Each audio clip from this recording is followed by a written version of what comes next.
এ জগতের সকল মা কেমন হয় তা আমার জানা নেই, তবে আমার মা এক আজব মা।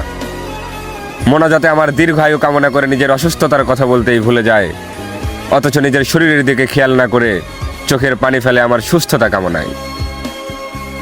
এই মিথ্যের শহরে আমার মায়ের ভালোবাসা ব্যতীত যখন সকল কিছুতে ভেজাল মেশানো, তখনও আমার মায়ের ভালোবাসাই চিরন্তর সত্য।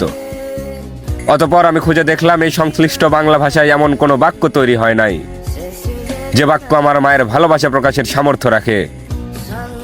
আমি এই বিশাল মহাকাশে এমন কোনো কিছুই খুঁজে পাইনি যার সাথে তুলনা করে বলবো তাকে আমি তার মতো ভালোবাসি। এক কথায়, খোদা যদি তার ব্যতীত অন্য কারো ইবাদতের অধিকার দিত না, আমি নির্দ্বিধায় তোমার ইবাদত করতাম মা।